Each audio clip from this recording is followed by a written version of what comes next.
Hello students, a very good afternoon to all of you and welcome to परचम classes. आज यहाँ पर हम इस क्लास में कवर करेंगे 26 ऑफ February की जो करंट अफेयर्स हैं, that is Sunday and Monday. all those things we are going to cover in today's class.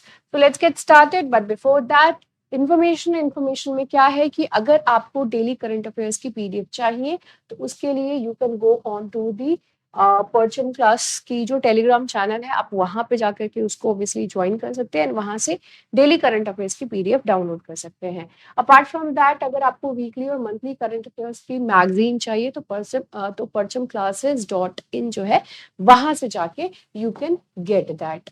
Apart from that, if you want to get any kind of information, किसी तरीके कोई query है related to courses और subscription, तो you can call on this particular number, WhatsApp कर सकते हैं या फिर आप मेल भी कर सकते हैं। आपकी प्रॉब्लम डेफिनेटली जो है वो रिजॉल्व करी जाएगी, rather than commenting in the comment section की ये दिक्कत है, ये दिक्कत है, किसी भी तरीके कोर्स के कुछ डाउनलोड में या वीडियोज को देखने में किसी तरीके से कोई दिक्कत आ रही है, तो you can definitely call on those numbers.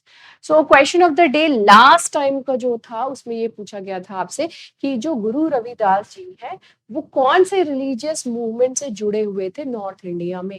So Guru Ravidas ji is associated with which religious movement in north India? Sufism, jainism, bhakti movement और आर्य समाज। सो बहुत ही इजी क्वेश्चन है ये, इसका आंसर है bhakti movement. Let's get started now. So यहाँ पर आप देख सकते हैं सबसे पहला जो हमारा न्यूज है that is the defence security core से रिलेटेड है। ये 77th रेजिंग डे यहाँ पर आप देख सकते हैं 25 फरवरी को ये ऑब्जर्व किया गया था। It was celebrated you can say. So defence security corps 77th raising day, रक्षा सुरक्षा कोर इसमें 77 का जो स्थापना है वो दिवस मनाया गया यहाँ पे। तो दिस इज द वन जो कि ये जो कोर है it was raised on this particular day in 1947। 1947 में ही 1947 में ही इसी दिन जो है इसकी स्थापना हुई थी। इसकी डिफेंस डिपार्टमेंट कॉन्स्टेबुलरी के तौर पे जो है इसकी स्थापना हुई थी। तो पहले किस तरीके से थी और अभी क्या है ये ध्यान में जो है आप जरूर रखिएगा। अब ये जो ट्रूप है ये सिक्योरिटी प्रोवाइड करती रही है to various sensitive defence and civil installations. किसी भी तरीके से मतलब इंडिया में कहीं पे भी किसी तरीके की कोई दिक्कत रही है 1947 से लेकर के अभी तक, किसी भी तरीके का कोई भी सिक्योरिटी रिलेटेड आई मीन जो सिक्योरिटी प्रोवाइड करने का जो सीन है वो हमेशा से ये लोग प्रोवाइड करते रहे हैं। तो ये इनका एक कॉन्ट्रीब्यूशन रहा है हमारे देश में।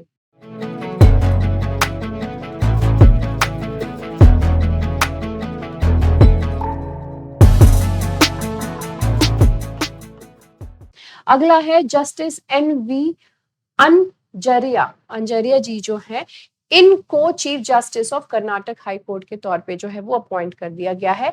He is the 34th chief justice of high court of that of the Karnataka high court के, राइट। सो ये जो है 34th चीफ जस्टिस है कर्नाटका हाई कोर्ट के, जैसा कि मैंने आपको बताया।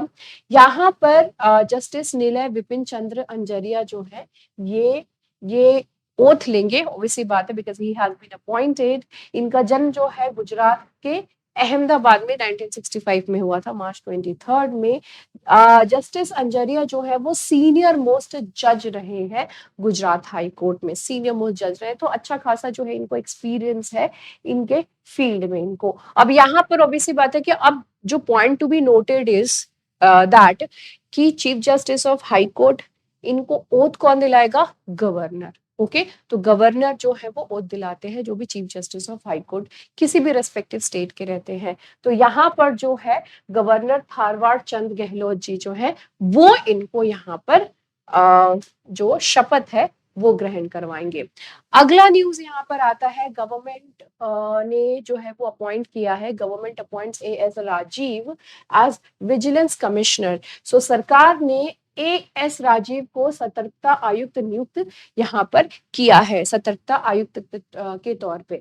सो प्रेसिडेंट द्रौपदी मुर्मू जो है वो यहाँ पर अपॉइंट करेंगी A.S. राजीव जी को as a vigilance commissioner in the central vigilance commission. So CVC central vigilance commission में जो है ये विजिलेंस कमिश्नर के तौर पे रहेंगे।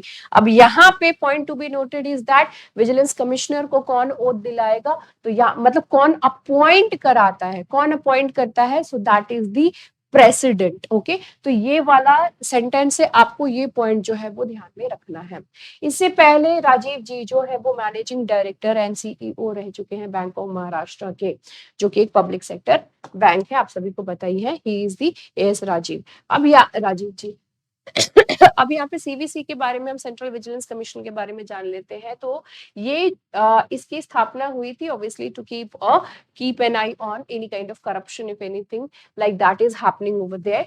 सो इसको बनाया गया था संथानम कमेटी जो है, ठीक है, संथानम कमेटी के रेकमेंडेशन पे जो है इसकी स्थापना यहाँ पर करी गई थी। So committee on prevention of corruption, ये जो कमेटी है ये बैठाई गई थी, जिसके जो अध्यक्ष थे वो श्री के संथानम थे। 1964 में इसकी स्थापना करी थी, इसको एस्टैब्लिश किया गया था। एंड इसी में ही इन्होंने जो है रिकमेंडेशन, उनके जो पूरी कमेटी थी, इसी इन लोगों ने ही जो है वो रिकमेंडेशन दिया कि इस तरीके की जो बॉडी है उसको आपको एस्टैब्लिश करनी चाहिए। तो CVC को जो है वो सेटअप किया गया था through a resolution of the government of India. इसके थ्रू जो है इसकी स्थापना करी गई थी। ये इसको जो है स्टैट्यूटरी स्टेटस जो है वो है, इसको मिला हुआ स्टैट्यूटरी स्टेटस है through the CVC act of 2003। इसके थ्रू जो है इसको एस्टैब्लिश किया गया है। ये एक इंडिपेंडेंस एंड ऑटोनॉमी इनको प्रोवाइड करी गई है कि अपने काम में, ऐसा नहीं है कि किसी तरह कोई प्रेशर, बाहरी प्रेशर रहेगा इनके ऊपर। क्यों? द पॉइंट इज दैट क्योंकि इनका काम ही इस तरीके से है कि ऑब्वियसली बात है कि पॉलिटिकल पार्टीज की तरफ से किसी ना किसी तरीके का इनके ऊपर प्रेशर जो है वो बनाया जा सकता है, बट इनको इतनी इंडिपेंडेंस जो है वो दे रखे हैं। इसको CVC को किसी तरीके से कोई कंट्रोल नहीं कर सकता है, क्योंकि ऑटोनॉमी है इनके पास। कोई मिनिस्ट्री जो है इसको कंट्रोल नहीं कर सकती, कोई डिपार्टमेंट नहीं कंट्रोल कर सकती। CVC जो है वो डायरेक्टली रिस्पॉन्सिबल होते हैं, किससे? तो पार्लियामेंट से, पार्लियामेंट को ही डायरेक्टली रिस्पॉन्सिबल होते हैं। तो ये जो कुछ पॉइंट्स है वो यहाँ पे इंपॉर्टेंट हो गए। ओके, ये जो CVC है इसमें एक कमिश्नर है, दो इसमें जो है टू इसमें, एक तो जो मेन कमिश्नर हो गए, बाकी जो दो कमिश्नर होते हैं, मतलब टोटल 3 मेंबर्स होते हैं। ठीक है, तो इसमें 3 मेंबर ये बॉडी है, एंड जिसमें कि एक सेंट्रल विजिलेंस कमिश्नर होते हैं एंड 2 विजिलेंस कमिश्नर्स होते हैं। ठीक है, सो तो टोटल 3 हो गए, एक सेंट्रल विजिलेंस कमिश्नर हो गया और जो 2 हैं वो विजिलेंस कमिश्नर हो गए। तो यहाँ पे कितने मेंबर की कमेटी होती है, ये भी एक इंपॉर्टेंट पॉइंट हो गया यहाँ पर। यहाँ पर प्रवीण कुमार श्रीवास्तव जी जो है वो सेंट्रल विजिलेंस कमिश्नर के तौर पर 2023 से वर्क कर रहे थे। अरविंद कुमार जो है वो विजिलेंस कमिश्नर के तौर पर अगस्त 2022 से जो है वो कार्यरत रहे हैं। अब अगला न्यूज है, ये है रिलेटेड टू कर्नाटक के क्रिकेटर के Hoysala. He has passed away and इनकी एज जो है सिर्फ 34 साल के थे, ये सिर्फ 34 इयर्स के थे, इनकी डेथ हो गई है। एंड ये हुआ है कार्डियक अरेस्ट से, कार्डियक अरेस्ट से। आप आज का जो टाइम ऐसा हो गया है कि लोगों को हार्ट अटैक और कार्डियक अरेस्ट जो है वो बहुत ज्यादा आ रहे हैं। ये दोनों में ही डिफरेंस होता है, ये चीज ध्यान रखिएगा। कार्डियक अरेस्ट और जो है हार्ट अटैक है वो दोनों ही डिफरेंट होते हैं।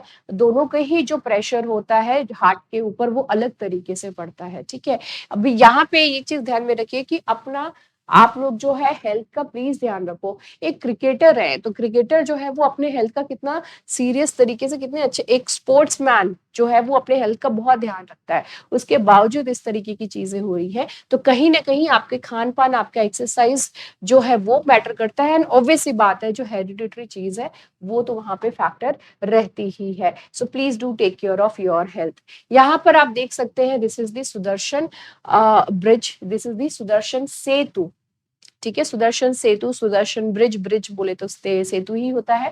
सो प्रधानमंत्री मोदी जी जो है उन्होंने इनॉग्रेट किया है cable stayed Sudarshan Setu bridge over there in the Gujarat. So Gujarat में जो है इसको इनॉग्रेट कर दिया गया है। तो आप ये देख सकते हैं केबल के सहारे से जो है ये पूरी की पूरी ब्रिज आप देख सकते हैं कि वो है सुदर्शन चक्र, आपको ध्यान में होगा सुदर्शन चक्र, ठीक है। यहाँ पे आप देख सकते हैं सुदर्शन चक्र है विष्णु भगवान का, कृष्ण भगवान जी के पास भी ऑब्वियसली क्योंकि उन्हीं के ही अवतार है। तो यहाँ पे तो वो उसी नाम पर है ये सुदर्शन ब्रिज। अभी प्रधानमंत्री नरेंद्र मोदी जी ने जो है इसको इनॉग्रेट किया है। इसको पहले जो नाम है सिग्नेचर ब्रिज दिया गया था। सिग्नेचर ब्रिज कोई मतलब नहीं बैठता है यार, अपना देश है, अपने देश के हिसाब से नाम रखेंगे ना, है ना। खैर अब जैसे कि जापान है तो जापान में क्या वो इंग्लिश में कोई नेम रखेंगे, नहीं, वो अपने ही लैंग्वेज में अपने ही लोकल चीजों के ऊपर नेम रखते हैं। तो इसको रीनेम कर दिया गया था सुदर्शन सेतु या फिर इसको सुदर्शन ब्रिज, सेतु का मतलब ही ब्रिज हुआ, तो सुदर्शन सेतु जो है लेटर ऑन इसका नाम रख दिया गया। ये 2.32 किलोमीटर लंबी है। अब यहाँ पे जो जानने वाली बात ये है सबसे ज्यादा, एक तो नाम तो पता चल ही गया, दूसरा चीज ये है कि ये अरेबियन सी पर बना हुआ है जो कि बेत द्वारका आइलैंड जो है उसको मेन जो गुजरात है उससे ज्वाइन करेगा ये, ठीक है। ओखा जो कि मेनलैंड गुजरात में है, गुजरात की देवभूमि द्वारका डिस्ट्रिक्ट में आती है, तो उसको जो है ये बेसिकली ज्वाइन करेगा। एक छोटू सा आइलैंड टाइप है एरिया बेत द्वारका, तो वो जो है वो कनेक्ट यहाँ पर करने की जो है वो कोशिश करी गई है मेनलैंड गुजरात से। ये टोटल जो है 979 करोड़ रुपीज से ये बनी है। इसमें ये जैसे कि मैंने आपको बता ही दिया कि 2.32 किलोमीटर जो है लंबी ब्रिज है ये सेतु, और इसमें 900 मीटर्स की central double span cable stayed portion है, ठीक है। ये एक पॉइंट है। अपार्ट फ्रॉम दैट ये 4 लेन केबल स्टेड ब्रिज है, 4 लेन की बनी है, 2 लेन की नहीं है, 4 लेन की बनी है, तो बहुत ही ज्यादा चौड़ी होगी।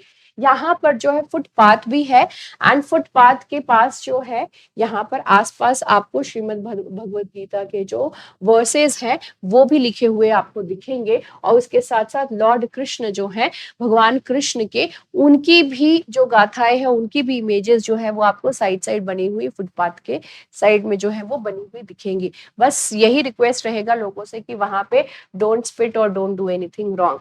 अब यहाँ पे आप देख सकते हैं कि दिस इज दी बेत Dwarka, right, this is the बेत द्वारका, एंड ये जो बेत द्वारका है यहीं से ही ये जो ओखा है गुजरात का, ये इससे जो है वो ज्वाइन करा गया है इसके द्वारा, इस ब्रिज के द्वारा। यहाँ पे डिस्टेंस थोड़ा ज्यादा लग रहा है बट ऐसा कोई बहुत ज्यादा नहीं है। और आप सभी को पता ही है कि द्वारका के बारे में कि जो मेन द्वारका है, द्वारकाधीश द्वारका जो है वो पानी के अंदर है, वो डूब गया है, राइट, क्योंकि समुद्र का स्थल जो है वो बढ़ा और उस पे बाढ़ आया और वो पूरी की पूरी जो है वो डूब गई।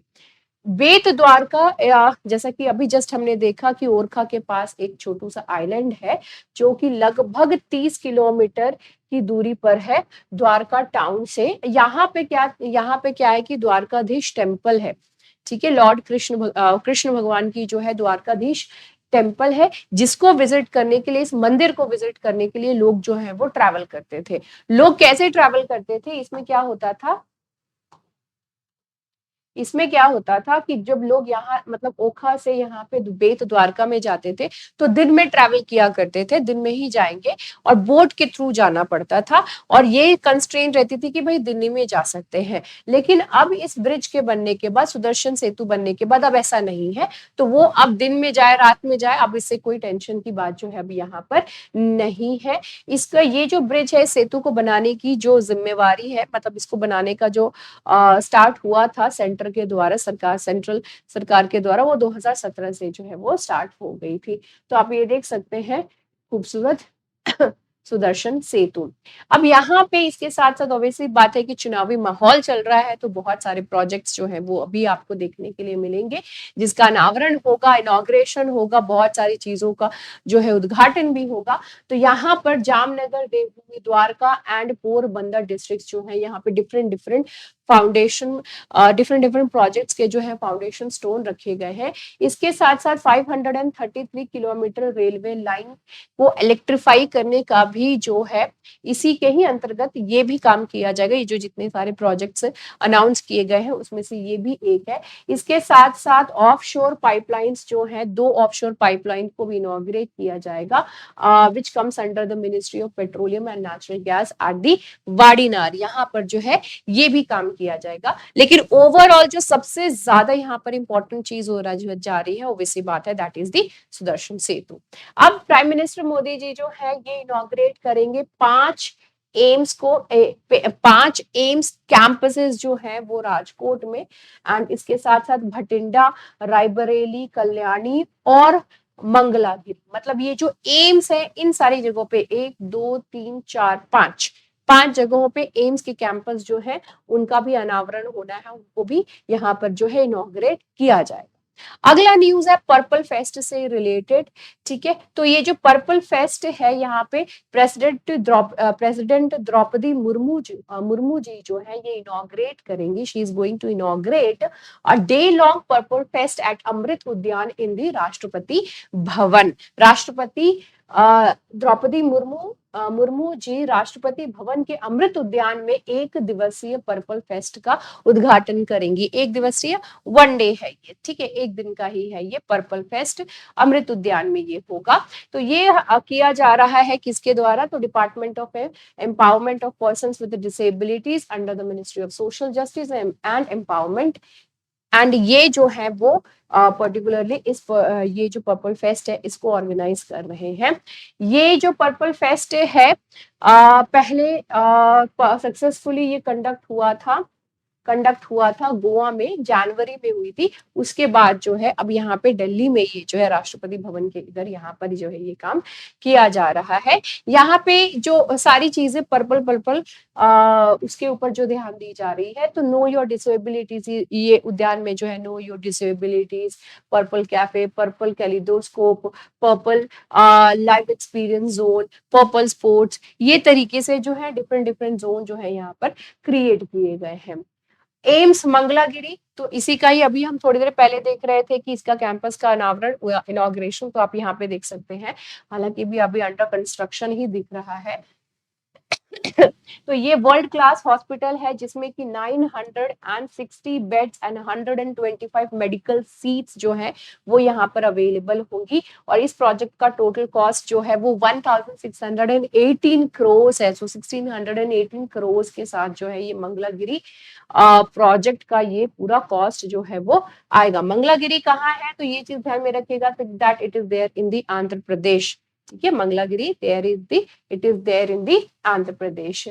अब इसके साथ साथ इस यहाँ पर एम्स के लिए 9 क्रिटिकल केयर ब्लॉक्स जो है उसकी भी फाउंडेशन स्टोन यानी कि नींव जो है वो भी रखी जाएगी। Right, so these are the kind of things. And ये जो टोटल हेल्थ प्रोजेक्ट्स का ये जो पूरे हेल्थ प्रोजेक्ट का देखा जा रहा है, ये टोटल 1858 करोड़ रुपीस की थी। एक तो हॉस्पिटल बनाने की, उसके अलावा बहुत सारी फैसिलिटीज वो सारी चीजें लेकर के आए, तो टोटल इतना बैठ रहा है यहाँ पर। जहां पर कि आप देख सकते हैं कि micro biology food testing laboratory Visakhapatnam में एस्टैब्लिश करने की बात हो रही है। 4 मोबाइल फूड टेस्टिंग लैबोरेटरीज जो है वो पूरे स्टेट, मतलब ये आंध्र प्रदेश की बात हो रही है, तो वहां पे जो है वो पूरा एस्टैब्लिश करने का हो रहा है। तो ये जो टोटल कॉस्ट है वो 1858 करोड़ रुपीस का ये आएगा।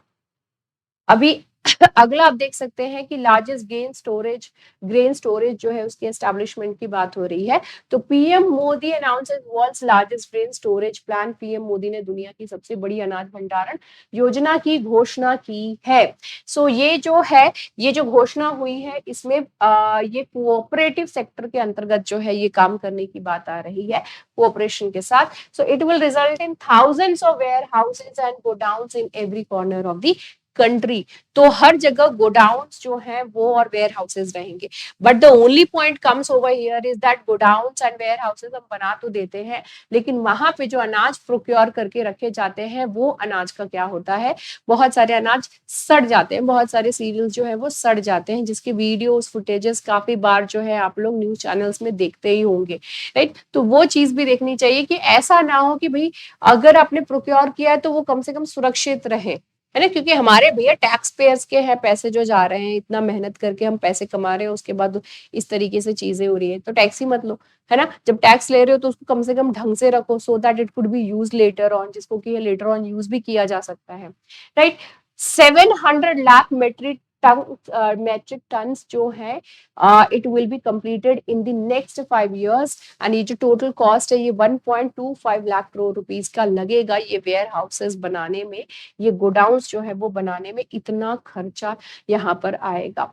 इसके साथ साथ इन्होंने जो है वो फाउंडेशन डाला, नींव डाली है 500 प्राइमरी एग्रीकल्चरल क्रेडिट सोसाइटीज की भी, जो कि हम ओवरऑल कंट्री की यहाँ पर ये बात हो रही है, for the construction of godowns and agri infrastructure as well. अब इसके साथ साथ आप सोलर पैनल्स यहाँ पे देख सकते हैं, तो यहाँ पे इलेक्ट्रिसिटी की बात होने वाली है। So you can see that NTPC renewable energy limited, that is NTPC REL, inaugurates first solar project there in the Rajasthan. NTPC renewable energy limited ने राजस्थान में पहली सौर परियोजना का उद्घाटन किया, तो पहली सौर परियोजना का उद्घाटन जो है वो यहाँ पर हुआ है, एंड ये कहाँ पे हुआ है राजस्थान में, तो that is the Chhattisgarh, Rajasthan में ये चीज हुआ है। एंड कमर्शियल ऑपरेशन, ये ऑपरेशनलाइज जब हो जाता है तो 70 मेगावाट की इसकी यहाँ पर जो है वो कैपेसिटी बोली जा रही है, एंड टोटल कैपेसिटी अगर एनटीपीसी ग्रुप की हम टोटल कैपेसिटी की बात करें, जो इंस्टॉल्ड कैपेसिटी है वो है 73,958 मेगावाट की, जो कि बहुत ज्यादा है और बहुत ही सही है। अब इसमें आप सभी को पता है कि ये जो सोलर पैनल्स होते हैं वो सूर्य की किरणों से जो है दे obviously converted into the electrical energy. अब यहाँ पे जब ये फुल कैपेसिटी में जब आ जाएगा, जब इसकी फुल कैपेसिटी जब है स्टोर हो जाएगी, तो ये 150 मेगावाट जो है ये एक्सपेक्ट किया जा रहा है, और ये भी एक्सपेक्ट किया जा रहा है कि मार्च 2024 में जो है ये कंप्लीटली कमीशन भी हो जाएगा, मतलब ये पूरा जो है संचालित हो जाएगी, पूरी तरीके से जो है ये काम करने लगेगी। इसके साथ साथ 370 million units of energy per year जो है ये जनरेट यहाँ पर हो सकता है, एंड ये which will be sufficient for the 60,000 house hold, 60,000 लोगों के घर में जो है वो बिजली आएगी इसकी वजह से। एंड इन सारी चीजों की वजह से अब ये सोलर एमिशन, ये जो है सोलर एनर्जी से ये बन रहे हैं, तो रिन्यूएबल एनर्जी है, तो इसकी वजह से जो CO2 एमिशंस हैं वो नहीं होंगे, क्योंकि अभी जो फिलहाल हमारा जो भी इलेक्ट्रिसिटी का जनरेशन होता है वो कोल के द्वारा होता है, ठीक है, कोयले से होती है, तो कोयले से जब इस तरीके से चीजें होती हैं तो कार्बन एमिशंस बहुत ज्यादा होते हैं, तो कार्बन एमिशंस होते हैं यानी CO2, जिसकी वजह से हमारा जो एनवायरमेंट है वो खराब हो रहा है, एंड ग्लोबल वार्मिंग, बहुत सारी चीजें जो इसका रेपरकशन बैक टू बैक हमको देखने के लिए मिलती है, तो वो सारी चीजें नहीं होंगी क्योंकि तो रिन्यूएबल है, राइट। सो ये इसकी वजह से ये एक पॉइंट जो है वो यहाँ पर आएगा, and conserving 1000 MMTPA of the water also it will be, and apart from that this is adequate for over 5,000 households in a year. इसके साथ साथ हम देख सकते हैं कि SJVN inaugurates 50 megawatt Gujrai solar power plant in Uttar Pradesh. SJVN ने उत्तर प्रदेश में 50 मेगावाट के गुजराई सौर ऊर्जा संयंत्र का उद्घाटन किया। तो यहाँ पर जो है ये SJVN जो है, इन्होंने, जो कि एक पब्लिक सेक्टर एंटरप्राइज है, मिनी रत्ना इनको जो है वो अवार्ड मतलब इनको टैग मिल रखा है, तो इन्होंने ये काम किया है, and it came to be under the ministry of power के अंतर्गत ये सारा चीज जो है वो हो रहा है। 50 मेगावाट की ये जो है वो सोलर पावर स्टेशन एस्टैब्लिश करी गई है कानपुर देहात उत्तर प्रदेश में, एंड ये अगेन सोलर पावर, हम जो है solar alliance, international solar alliance में हम अग्रणी रहे हैं, it means that we were the founders when it comes to this thing we were one of the founders over here, जहां पर कि हमने इसको एस्टैब्लिश करने में हमने बहुत बड़ा योगदान दिया था। तो हमें इंटरनेशनल लेवल पे इस तरीके से चीजों को जो है वो प्रमोट कर रहे हैं। तो दिस इज वेरी ऑब्वियस कि हम जो है अपने अपने लेवल पे, अपने जो कंट्री लेवल पे भी इस तरीके की चीजें जो है वो जरूर करना चाहेंगे। So this is the scene, it stands at 2277 megawatt with 10 power stations which is currently operational as well. And ये जो है यहाँ पर एग्जीक्यूट हुआ है with 281 crore rupees SJVN green energy limited के द्वारा जो है ये काम यहाँ पर हुआ है। ये जो टोटल इतनी कॉस्ट लगा करके इसको कार्यरत किया गया है, इसको Uttar Pradesh power corporation limited के साथ लिंक किया है 25 साल के लिए, क्योंकि यहाँ पे इलेक्ट्रिसिटी का जनरेशन हुआ सोलर पैनल से, ठीक है। ये इलेक्ट्रिसिटी जनरेट करके कहीं तो सेंड करना होगा, यहाँ पे स्टोरेज हुआ, ठीक है। अब ये स्टोरेज हो गया, फिर किधर तो जाकर के इसको डिस्ट्रीब्यूशन भी तो करना होगा, है ना। तो उसी चीज के लिए UPPCL जो है Uttar Pradesh power corporation limited के साथ इन्होंने यहाँ पर टाई अप किया है, लिंक किया है 25 साल के लिए ये सारे काम के लिए। यहाँ पर कह रहे हैं कि इंस्टॉलेशन के time 25 gigawatt and later on जो है ये 50 गीगावाट तक की कैपेसिटी जो है वो अटेन कर लेगी बाय द ईयर ऑफ 2040। अगला यहाँ पे जो है न्यूज वो है रिलेटेड टू गति शक्ति। सो इंडियाज फर्स्ट गति शक्ति research chair established eight IIM Shillong. IIM Shillong में जो है पहली गति शक्ति, भारत का पहला गति शक्ति अनुसंधान चेयर जो है वो यहाँ पर स्थापित किया गया है। तो एक MOU साइन हुआ है ministry of sports, shipping and waterways and that of the IIM, ठीक है। Ministry of sports, shipping and waterways, and ये जो है किनके साथ साइन किए हैं, IIM शिलोंग के साथ जो है ये साइन किए हैं। अब ये जो है इसकी ये करने के पीछे क्या होगा इसकी वजह से, सो it will be it is towards high quality academic research. High quality academic research जो है वो चीजें होंगी on the multi modal logistics with north east focus. Generally हम लोग का जो ज्यादातर पॉलिसी क्या रहता है, आप खुद देखो ना, खुद ऑब्जर्व करो ना कि ज्यादातर जो न्यूज ही हम देखते हैं, दिल्ली, महाराष्ट्र, गुजरात, UP हो गया, MP हो गया, जनरली जो है ये western India and western part of India, northern part of India पे ज्यादा फोकस रहते हैं न्यूज। साउथ इंडिया कोई खास न्यूज नहीं रहता, नॉर्थ ईस्ट तो भूल ही जाओ, साउथ इंडिया का फिर भी न्यूज मिलने को मिल जाता है, लेकिन साउथ पार्ट ऑफ इंडिया जो है वहां का न्यूज फिर भी मिल जाता है, लेकिन north eastern part of India जो है वहां से क्या न्यूज आपको पता चलता है, कितना पता चलता है, जब तक बहुत गंदा वाला बवाल नहीं हो जाए तब तक आपको कुछ पता नहीं चलता है, राइट। लक्षद्वीप हो गया, अंडमान निकोबार हो गया, कितने इन्फॉर्मेशन आपको इन सारी चीजों से रिलेटेड जो है कभी मिलती होगी न्यूज में, right. So that's the thing. तो हमारी डेवलपमेंट प्रोसेस भी जो है वो उसी तरीके से चलती रही है, ठीक है। तो यहाँ पे जो है उनको मेन फोकस मान करके जो है यहाँ पर ये चीजें होंगी and they will be building knowledge on the multi modal logistics development strategies and practice in the north eastern region, facilitate knowledge and innovation for logistical capacity building in the region. So this is the aim, these are the aims, these are the aim से भी ज्यादा better रहेगा कि these are the targets basically, ये जो है इनके targets हैं इस चीज को लेकर के, ठीक है, कि हम ये करने चाह रहे हैं। वर्ल्ड वॉच, चलिए देखते हैं ये क्या न्यूज है यहाँ पर। तो फिलीपींस जो है वो पहली देश बन गई है, Philippines becomes first Asian country to ratify ILO convention to end workplace violence and harassment. Philippines कार्यस्थल पर हिंसा और उत्पीड़न को समाप्त करने के लिए ILO कन्वेंशन को मंजूरी देने वाला पहला एशियाई देश जो है ये बन गया है। टू रैटिफाई दिस थिंग, इन्होंने जो है इसको साइन करके इसको बोल दिया है कि yes we will be following this thing. ये जो कन्वेंशन नंबर है 190 on violence and harassment in the world of work place पे बहुत हारेसमेंट होता है ना, तो वो चीजों को जो है यहाँ पर अवॉइड करने के लिए ये इन्होंने प्रण ले लिया, साइन कर दिया that we will be this thing, right. तो ये पहली देश जो है वो एशियन कंट्री में पहली देश बन गए, which is really very good.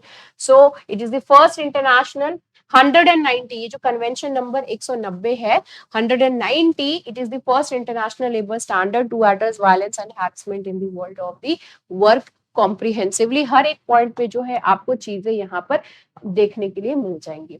ये एक इम्पॉर्टेंट न्यूज हो गया क्योंकि पहला है अपने आप में, फिलीपींस से भी रिलेटेड और यहाँ पर भी। सो जसिंथा कल्याण जो है वो इंडिया की पहली फीमेल पिच क्यूरेटर जो है, पहली महिला पिच क्यूरेटर के तौर पर जो है वो देखने को मिल सकती है। आप यहाँ पे here you can see that she is curating the pitch.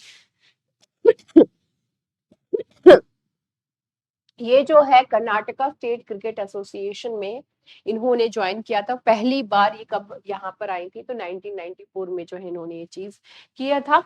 And as of now जो है ये पिच प्रिपरेशन बेंगलुरु में यहाँ पे विमेन्स प्रीमियर लीग जो है वो स्टार्ट होने वाला है at the M Chinnaswamy stadium. तो वहां पर इन्होंने जो है ये पहली बार ये काम किया।